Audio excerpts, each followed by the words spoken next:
49 అంటే సంతానం, 49 అంటే సంతోషం. 39 Andhra Pradesh, Telangana. Hi, welcome to UATV. ఒక ఫోటోగ్రాఫర్ చెట్టు మీద నుండి తీసిన వీడియో దర్యాప్తులో కీలకంగా మారింది. అలాగే ఘటనా సమయంలో కుటుంబంతో కలిసి అక్కడున్న విహారయాత్రకు వచ్చిన ఒక సైనిక అధికారి ప్రత్యక్ష సాక్షిగా ఇచ్చిన వాంగ్మూలం కూడా దర్యాప్తు అధికారులకు ఎంతో సహాయపడుతోంది. నాటి ఘటనా క్రమాన్ని ఆయన పొసగుచ్చినట్లు చెప్పారు. కేంద్ర హోంశాఖ ఆదేశాల మేరకు పెహల్గాం ఘటన దర్యాప్తును జాతీయ దర్యాప్తు సంస్థ స్వీకరించింది.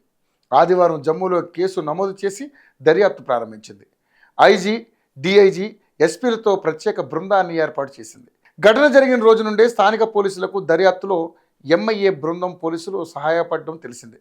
దాడి నుండి బయటపడిన స్వస్థలాలకు వెళ్లిన పర్యాటకుల నుండే వేరువేరు బృందాలు సమాచారాన్ని సేకరిస్తున్నాయి. లెఫ్టినెంట్ కర్నల్ హోదాలో ఉన్న సైనికాధికారి దాడి సమయంలో తన కుటుంబాన్ని సురక్షిత ప్రాంతంలో దాచేశారు. ఉగ్రవాదులు ఎటు నుంచి వచ్చారు, ముందు ఎవరిని చంపారు, తర్వాత ఎటు వెళ్లారు అన్న వివరాలను వాంగ్మూలంలో చెప్పారు. తొలుత ఇద్దరు ఉగ్రవాదులు చిన్నపాటి దుకాణాల వెనక నుండి హఠాత్తుగా వచ్చి కలీమా చదవాలని ఆదేశించారు. చదవని నలుగురిని తలపై కాల్చి చంపేశారు. దాంతో అంత ప్రాణభయంతో పరుగులు పెట్టారు. ఉగ్రవాదులు తమ తల, గుండెకు గురిపెట్టి కాల్చడంతో మరికొందరు ప్రాణాలు వదిలారు. కాసేపటికే మరో ఇద్దరు ఉగ్రవాదులు అడవిలో నుంచి బయటకు వచ్చి కాల్పులు జరపడం ప్రారంభించారు. ఉగ్రవాదులు తమ బాడీ క్యామ్లలో రికార్డ్ చేసుకున్నట్లుగా కూడా ప్రత్యక్ష సాక్షులు వివరించాయి. అయితే యువ నేవీ అధికారి లెఫ్టినెంట్ వినయ్ నర్వాల్ పెళ్ళయిన 6 వారాలకే దాడిలో చనిపోవడం తెలిసిందే. దాంతో ఆయన భార్య హిమాన్షి గుండెల విసేలా రోధిస్తూ పోలీసులకు ఫోన్ చేసి వెంటనే సమాచారం ఇచ్చారు. దాడిపై వారికి వచ్చిన తొలి కాల్ అదే.